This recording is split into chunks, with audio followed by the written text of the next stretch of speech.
summer's day in 1553, after 10 days of travelling, a magnificent procession reached the capital. At its head was Mary Tudor, the eldest daughter of King Henry VIII. She had come to claim her inheritance, the crown of England. Mary entered the City of London in triumph on the 3rd of August, 1553. The buildings of the city that Mary knew have disappeared almost completely, but its boundaries are the same as the modern City of London's financial district that you see behind me. Mary entered from the east at Aldgate, and she rode through streets hung with precious tapestries to the Tower of London. The people wept tears of joy, and Mary quoted ecstatically from the Bible, "If God be with us, who can be against us?" This day was Mary's victory over all those who had opposed her, but the joyful scenes were not to last. Mary was a queen driven by conscience and by faith. She would send hundreds of her subjects to burn at the stake for what she believed was right, a vision of England restored to its traditional Catholic faith.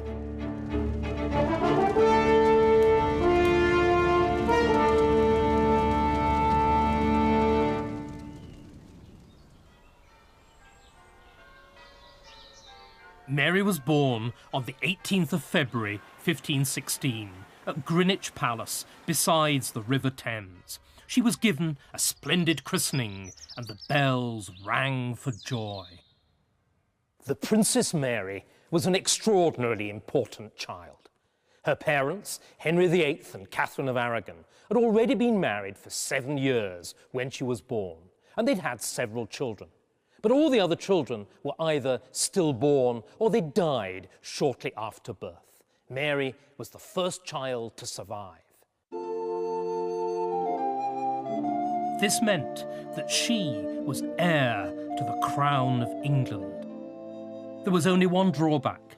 Mary was a girl, and a woman had never ruled England as queen. Mary's destiny seemed clear. She was a royal princess who would become a royal bride and only reign as her husband's wife. The search for the right husband started early. Benedicat vos, omnipotens Deus, Pater et Filius et Spiritus Sanctus. Amen. When Mary was only 2, she was betrothed to the Dauphin, the heir to the throne of France, in a ceremony which mimicked all the features of a real wedding.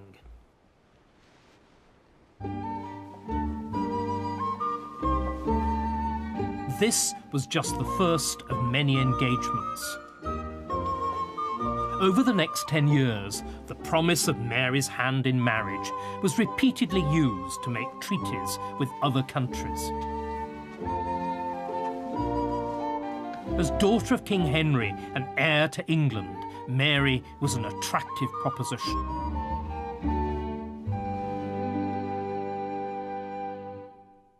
But her mother's family was even grander. Catherine of Aragon was descended from the great Spanish royal family, whose empire now stretched across most of Europe and even to the New World of America. Catherine made sure that Mary did not forget her Spanish roots. Mary spoke Spanish as well as English and proudly identified herself with her Spanish family.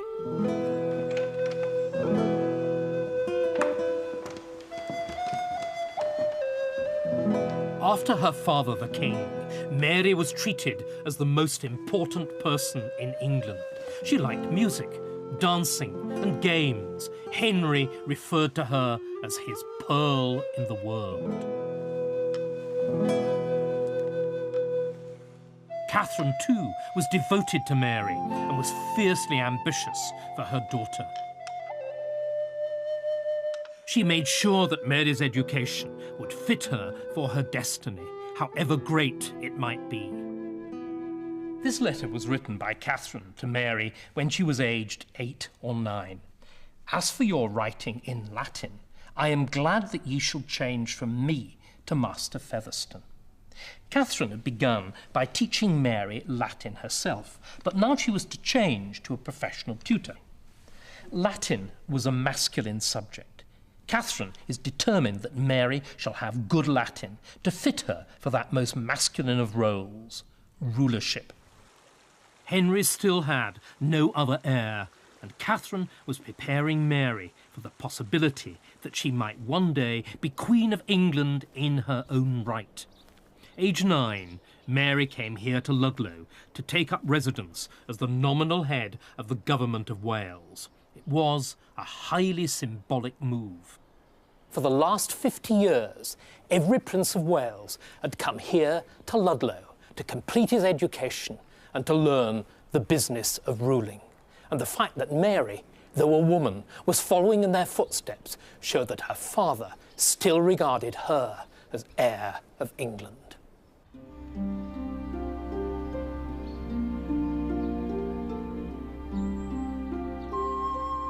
For the next 3 years, Mary spent much time at Ludlow as Princess of Wales, but the search for the right husband continued.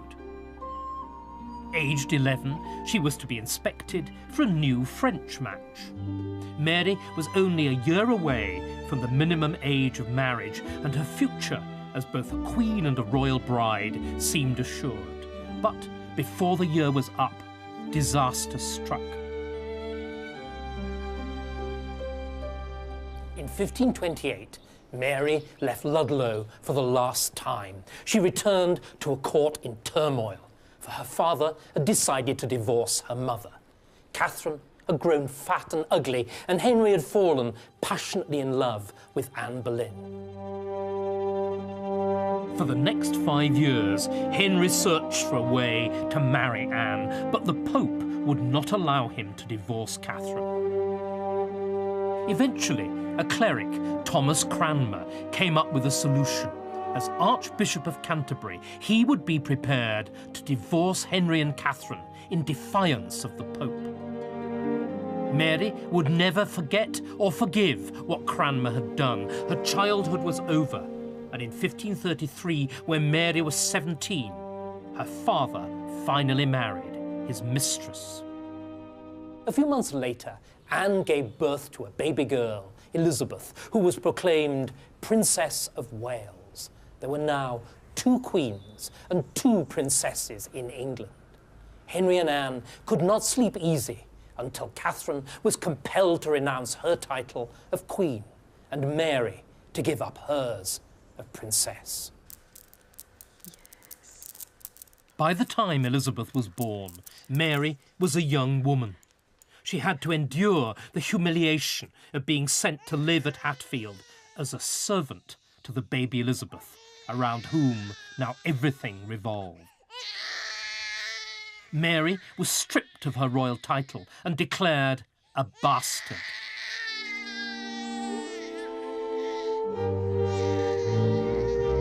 She was also to suffer at the hands of Anne Boleyn.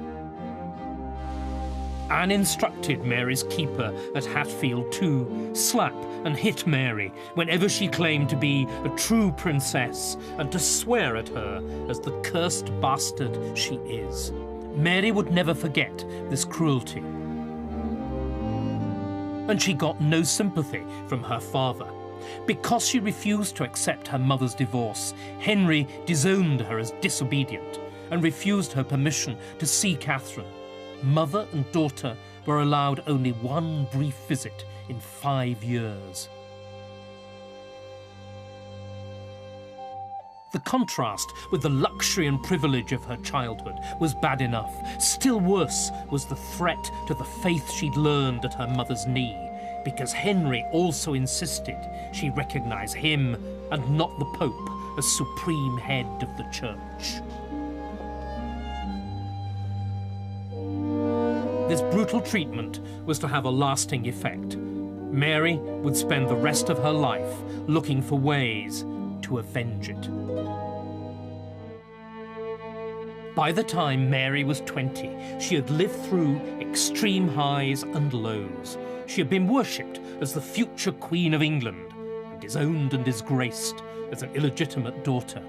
In 1536, two momentous events occurred which would transform her life once more. On the 7th of January, Mary's mother, Catherine of Aragon, died. Mary was overcome by grief. She saw no future for herself in England and wrote to her cousin, Charles V, begging him to help her flee to Spain. Charles was the Holy Roman Emperor. He was the most powerful man in Europe and Mary's strongest ally. But then, only a few months later, Anne Boleyn was arrested and condemned to death. After 8 years of exclusion, Mary now believed that there was a chance of reconciliation with her father. These are the letters that Mary wrote to her father and to her father's secretary, Cromwell, in the weeks after Anne Boleyn's death. Mary thought that she could bring about a reconciliation with her father on her own terms. She was quickly proved wrong, and the letters depict a titanic struggle of wills between father and daughter. The first of the letters is written on the 26th of May. Mary writes to Cromwell, "Please get permission from Henry for me to write to him." And on the 8th of June, Mary writes a letter to her father saying how delighted she is that he has forgiven all her offences and withdrawn his displeasure. But then, in the course of the next 2 days, something goes badly wrong, because Henry makes clear that Mary will surrender, not on her terms, but his. And his terms are that she shall recognise the royal supremacy, her mother's divorce, and her own bastardy. Mary is distraught. Her usual neat handwriting begins to disintegrate, and she writes this desperate letter to Cromwell. "Please," she said, "press me no more. I will do all I can, God and my conscience not offended. For I assure you," she continues, "I have done the utmost that my conscience will suffice." But Henry wouldn't be dictated to by his daughter or her conscience. He had a statement drawn up, which he ordered Mary to sign. If Mary refused to obey, she would be a traitor and risked a traitor's death. This was no empty threat, as a month earlier Henry had executed his wife. Mary now faced the worst crisis of her short life. Anne Boleyn had often threatened her with death if she did not surrender. Now her own father seemed about to carry out the threat. And Mary's wasn't the only life in danger. For all her friends and supporters who pressed her claim to be the legitimate heiress to the throne were open to a charge of treason as well. The wife of one of them wrote desperately to Mary, beseeching her for the passion of Christ to do what her father wanted. Otherwise, she was undone. Faced with this threat to her friends as well as to herself, Mary signed the hated piece of paper without even reading it. She had betrayed herself, her mother, and her God.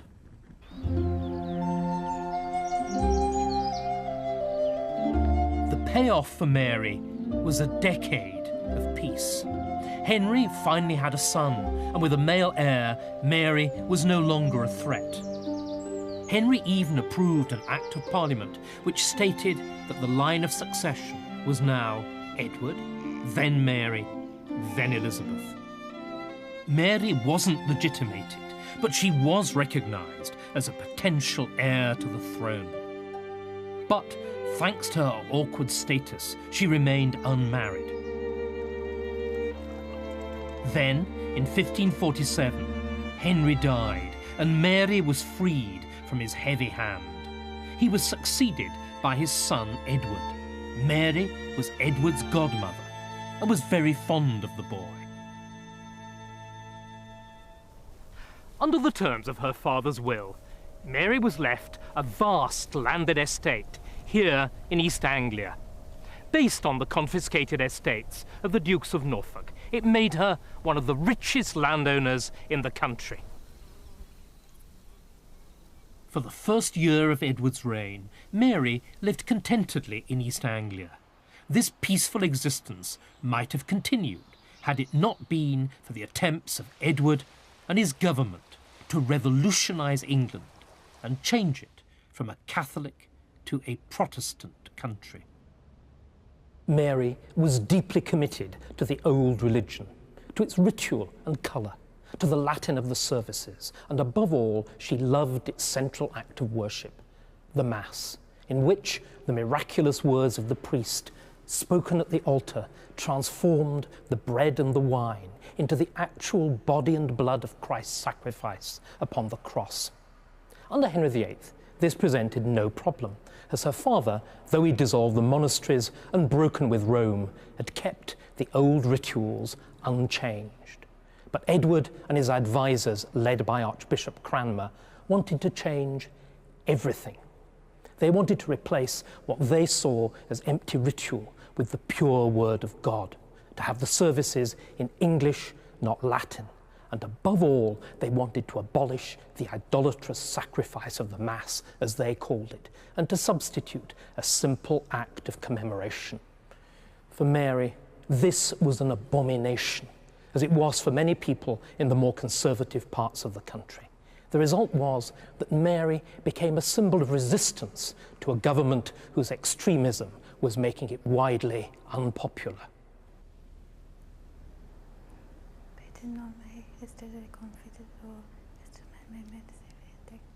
Mary's piety had never been particularly commented upon. Now, aged 31, she suddenly became deeply devout. It was noted that she attended Mass at least 4 times a day and spent hours in private prayer. But in 1549, Edward made it illegal for anyone to attend Mass. Mary refused to obey her brother. Edward knew that Mary could become a powerful figurehead for all those who opposed his government. She had land, support, and she was his official heir. He was forced to back down and allow Mary to hear Mass, but only in private. But Mary didn't believe that the compromise could last. In this crisis, which existed largely in her own imagination, Mary lapsed once more into the state of victimhood of her father's reign. She summoned the imperial ambassador to the house where she was staying, at Woodham Walter, near the Essex coast here, and she poured out her grief and her troubles. This was a godless government, she said, that feared neither God nor man. It was determined to make a martyr of her, even as her father had done. Her only refuge was the Emperor Charles, whom she regarded as her true father. Charles offered Mary a radical solution: flight. He commissioned an imperial agent, Jehan Dubois, to mastermind the escape. Mary was living in the perfect spot close to Malden on the Essex coast. 2 imperial ships would moor in the estuary. By the cover of night, Mary would be rowed out to the ships. She would then sail away to the safety of Catholic Europe.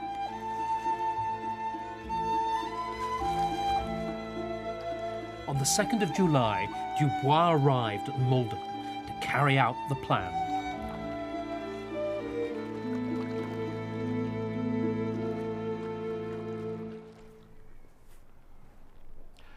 Two days later, Rochester, the head officer of Mary's household and her principal confidential advisor, summoned Dubois to a clandestine meeting here in the graveyard at Malden. The scheme was unlikely to succeed, Rochester said. The government had set watches on all the ports. Moreover, he made clear that he disapproved of it in principle. If Edward died whilst Mary was in exile, he said, she would forfeit all chance of the throne, and he'd had Edward's horoscope cast. This showed that the boy king was likely to die within the year. Nevertheless, he promised Dubois would have the final decision once Mary herself had made up her mind.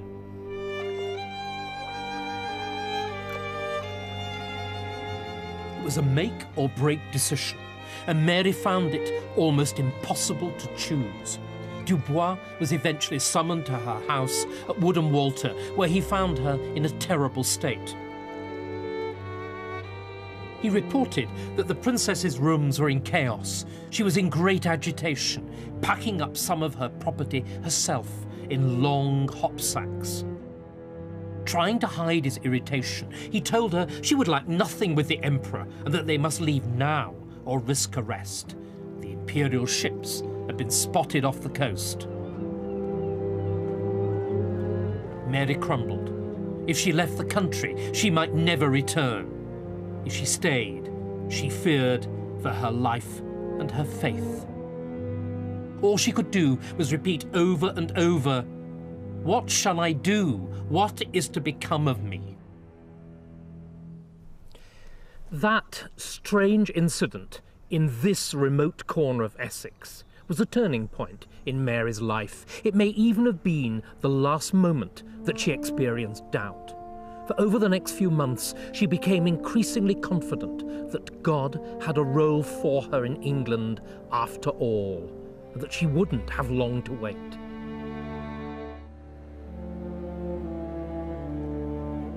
In 1553, King Edward VI died, aged only 15. Edward had been determined to have a Protestant heir. He defied his father's wishes and left the crown to his cousin, Lady Jane Grey. On the 6th of July, she was declared Queen of England, and even the ambassadors of Mary's own cousin, the Emperor Charles, accepted her as Queen. But they reckoned without Mary. Mary now knew that she was rightful Queen of England, and with her newfound sense of confidence, she acted swiftly and decisively to make good her claim by force. Immediately, she withdrew here to the great fortress of Framlingham Castle in her East Anglian heartland. Armed men started to pour in from her own estates and the lands of friendly neighbouring gentlemen. But Mary's support was far wider than this narrow, conservative Catholic base, and even convinced Protestants welcomed her as queen because she was a Tudor and England's rightful heir. As Mary made her way through East Anglia, opposition faded away.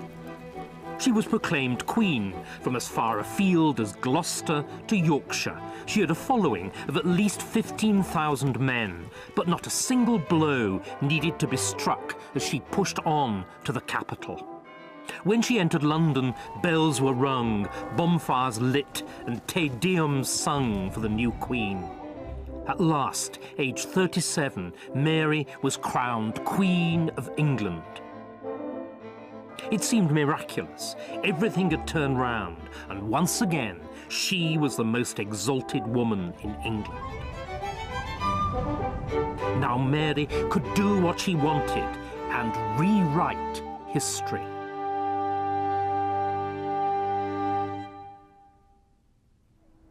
This is the House of Lords Record Office. Here are kept the original copies of every Act of Parliament since the Tudor period. They're arranged monarch by monarch and year by year. Here's George I, then going along here, the Stuarts, and round the corner, the original acts for the Tudor period. They're different because they're flat, so they're in boxes. There are 17 boxes for Mary's father, Henry VIII. Down here are the boxes for her brother, Edward VI, and at the bottom, for Mary herself.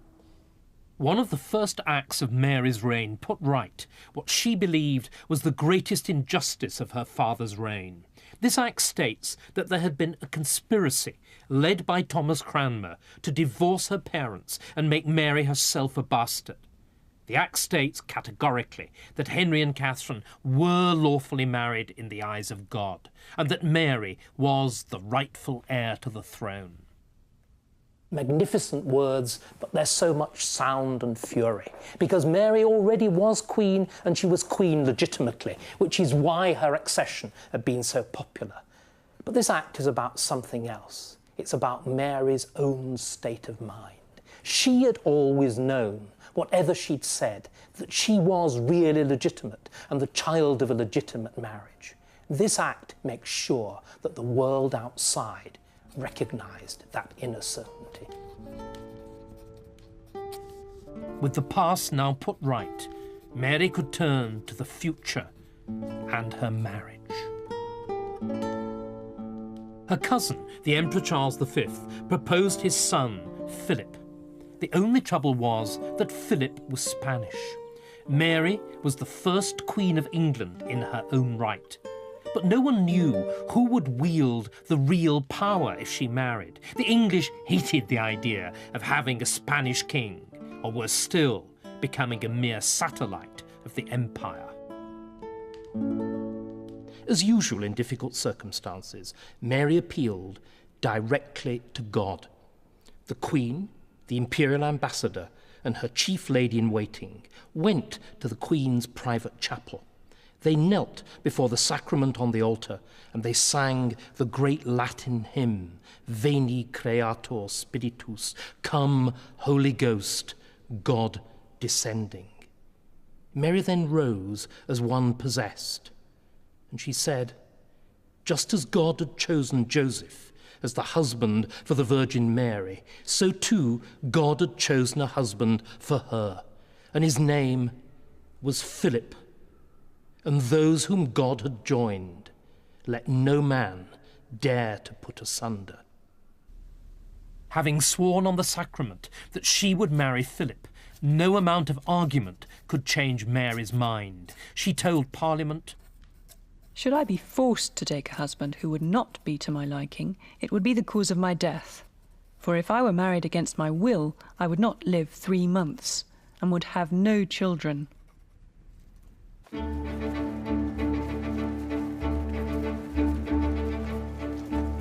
In the new year, news reached Mary of a conspiracy. The issue of the Spanish marriage was tearing her kingdom apart. In Kent, a rich gentleman, Sir Thomas Wyatt, had raised a following of over 3,000 men. He marched his men to London with the aim of deposing Mary and placing her sister, Elizabeth, with an English husband on the throne.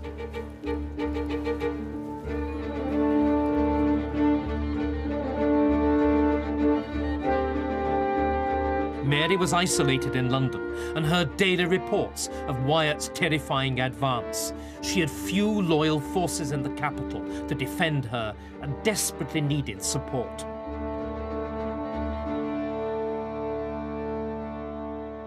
On the 1st of February 1554, Mary went in procession to the Guildhall here to speak to the people of London. She went up to the hustings, the platform from which candidates for office address their fellow citizens during London's annual elections. And no politician has ever worked harder to win popular opinion than Mary did in her speech. She spoke in a deep, resonant voice. I am your lawful crowned queen, she said. Then she held up her coronation ring. With this ring, I wedded my realm. It has never left my finger, and it will never leave my finger. I am childless, so I have never known the love that a mother feels for her child. But I love you, my people, as a mother loves her child. And I swear to you that I never intended, nor ever shall, marry without the consent of my council, my parliament, and you, my people. Wyatt's men were closing in on the capital. They crossed the Thames at Kingston and marched through Knightsbridge. Wyatt was dangerously close to taking the city. Whilst everyone else was losing their head, Mary kept hers, and there were even rumours that she would lead her own troops. This proved not to be necessary. Nevertheless, when Wyatt and the rebels approached the city from the west, There were shocking, almost comical scenes of cowardice and confusion amongst the royal guards. But the city itself held firm, and the gates were shut in Wyatt's face.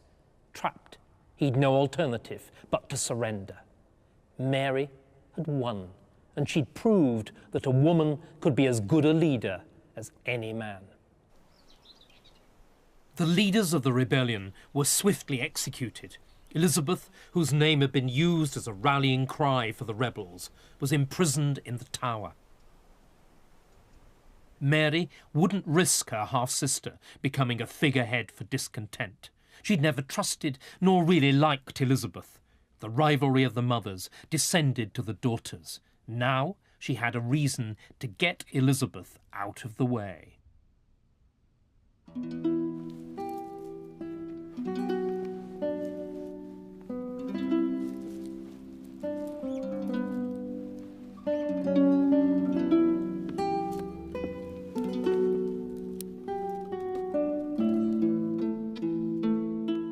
36 years after Mary had been first betrothed, she was finally to marry.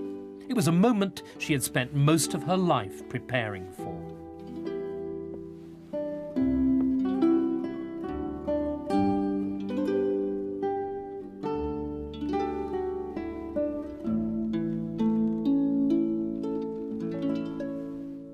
On the 25th of July, 1554, Mary came here to Winchester Cathedral to be married.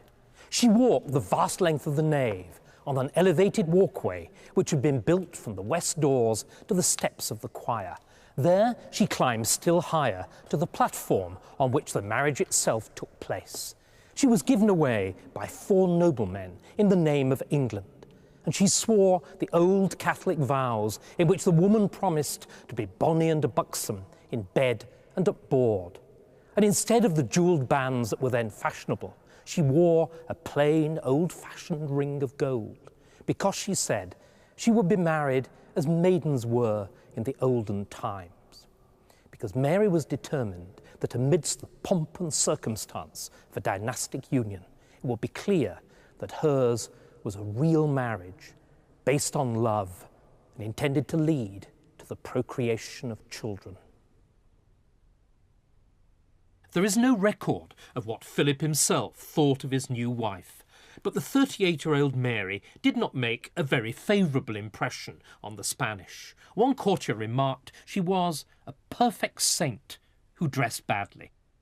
And Philip's closest confidant praised his master on his tact and skill in dealing with a woman from whom he could expect neither physical pleasure nor satisfaction.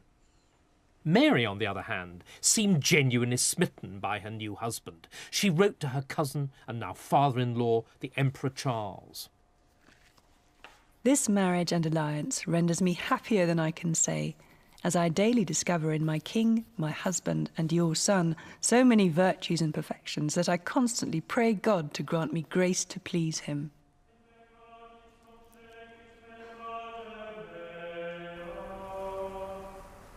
Mary and Philip's marriage was presented to the world as a new start for England, a Catholic England. When Mary came to the throne, England had been separated from the Catholic Church of Rome for almost 20 years. In what was known as the Great Schism, Henry VIII had made himself, rather than the Pope, head of the Church in England. Monasteries and abbeys, like Tintern, were destroyed because Henry believed that they could not be obedient both to Rome and to their king and country. Henry VIII's campaign had been astonishingly successful, but now that she was queen, Mary was determined to undo what her father had done. She would restore not only the Roman Catholic religion, she would also rewrite English history once more. For Mary, England was, and always would be, a Catholic country. Henry and Edward's religious reforms were an aberration which could easily be wiped out. And those who disagreed would be burned alive as heretics. But Mary believed that such resistance would be short-lived. Just over a year after Mary came to the throne, amid high ceremony and high emotion, the schism was ended and England was joined once more to the Mother Church in Rome. On the 24th of November, 1554, when the papal envoy met Mary for the first time, he greeted her in the opening phrases of the Ave Maria. "Hail, thou that art highly favoured, the Lord is with thee, blessed art thou amongst women." These are the words of the Annunciation, in which the angel tells the Virgin Mary that she has conceived the Christ child. After the envoy left, Mary sent him a messenger to tell him that his prophetic salutation had been answered. The babe, she said, had stirred in her womb. A miracle had happened, and despite her years, Mary was pregnant. Once again, God had smiled on her. In the spring of 1555, Mary eagerly awaited the birth of her first child. Following the ancient ritual of Queens of England, she withdrew from public life and took to her chamber here at Hampton Court for her confinement.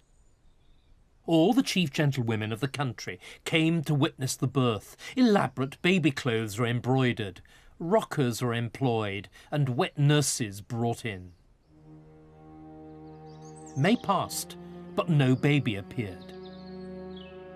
On the 1st of June, Mary reported some pain, and physicians predicted the birth for the 6th, but the day came and went. Now rumours were spread. The Queen was not pregnant at all, but seriously ill, perhaps even dead. One woman, it was rumoured, had been approached by the King's men to give up her new son as a substitute. As the country waited, the mood turned from celebration to despondency to contempt. The summer was blighted by terrible storms, and the harvest failed. Even the Spanish ambassador was beginning to think the unthinkable. The entire future turns on the confinement of the Queen, of which, however, there are no signs. If all goes well, the state of the country will improve. If she is in error, I foresee convulsions and disturbances such as no pen can describe. By the end of July, no one but the Queen believed that she was really with child. It was a desperate time for Mary. Outside the palace, her pregnancy had become a joke. Some said that the fetus was a monkey, others that it was a pet dog, others still said it would all end in wind. But Mary wouldn't give up, and as late as July, after 11 months of supposed pregnancy, she was still convinced that she was with child. For God's messenger had told her that she was pregnant. He could not be wrong. But finally, even Mary had to admit the truth, and on the 4th of August, with no public announcement, she quietly slipped away from Hampton Court. The pretense of pregnancy was over. Whether it was a phantom pregnancy or the result of a cyst or tumour is unclear. But when Philip realised that there was no baby and little prospect of one, he decided that he'd more pressing concerns than England. He left for the continent. Mary was distraught and spent long hours watching the waters of the Thames, which had carried Philip away. But Mary's personal unhappiness did not deflect her from the policy of religious persecution. On the contrary, perhaps, the Protestants were proving unexpectedly courageous. Mary determined to match their obstinacy with her own.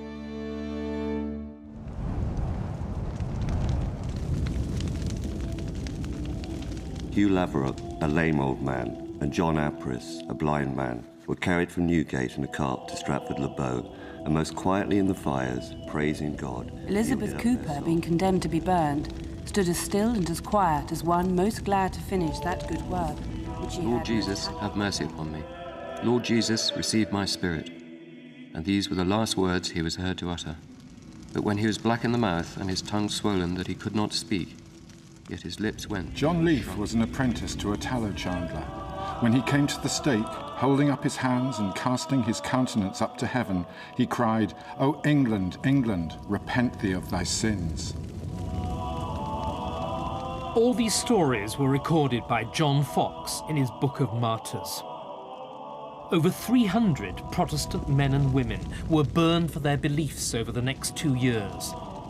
It was a horrible way to die, and it could take an hour or more as the victims watched as their lower limbs were burned away and their extremities shriveled and blackened. Sometimes for mercy, bags of gunpowder were tied round their necks to kill them quickly. They rarely seemed to have worked.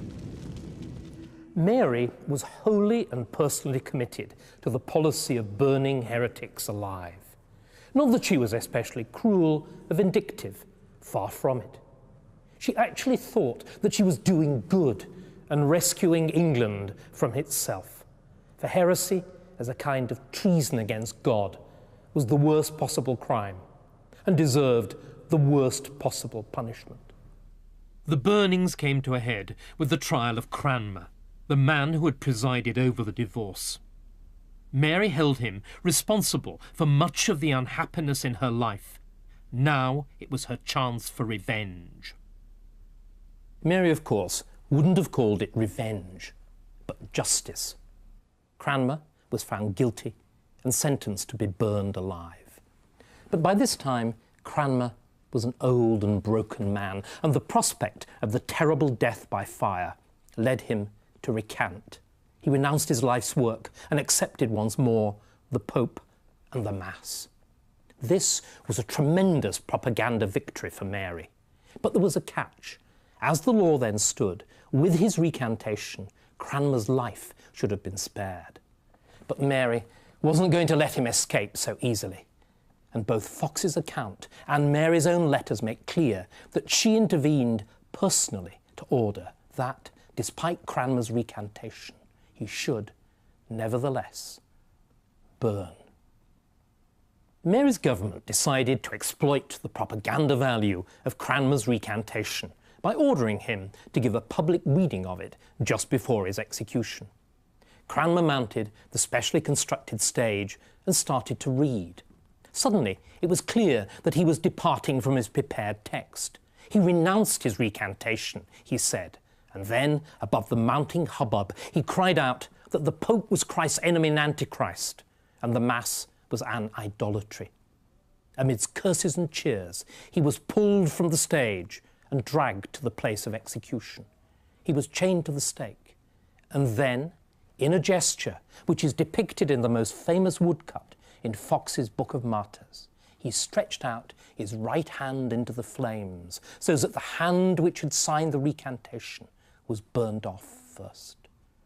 It was a true martyrdom.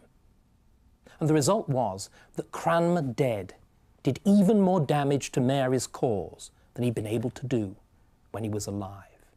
And Mary had only herself and her insatiable desire for vengeance to blame.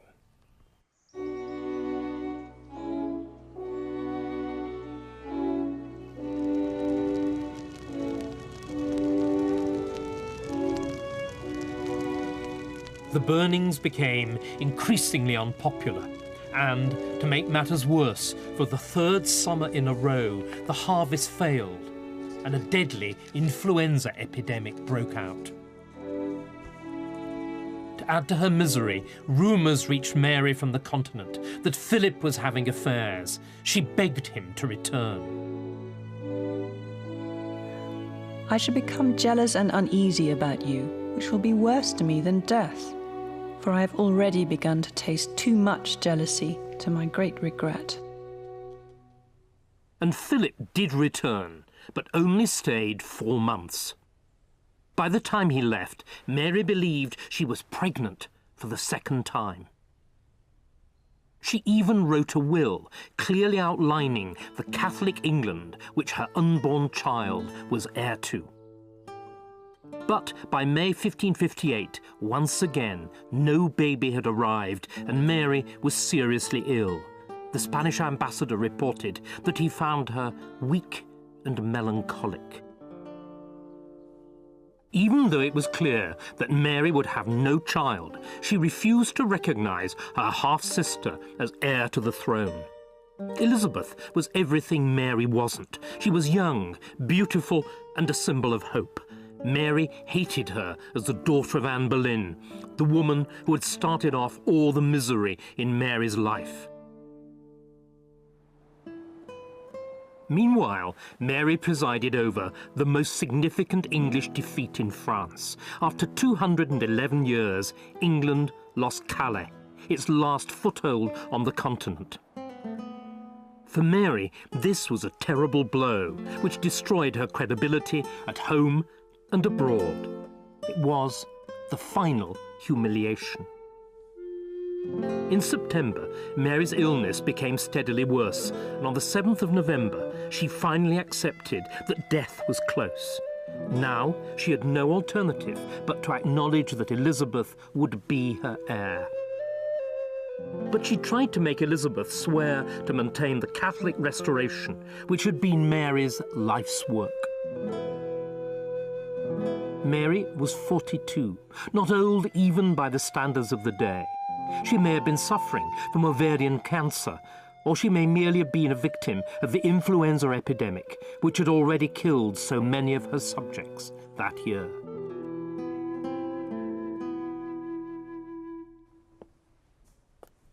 Mary died on the 17th of November, 1558.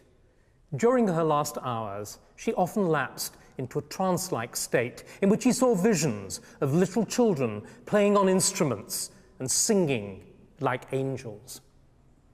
But the fact that Mary hadn't had a real child of her own meant that that vision of Catholic England, so confidently outlined in her will, crumbled to nothing.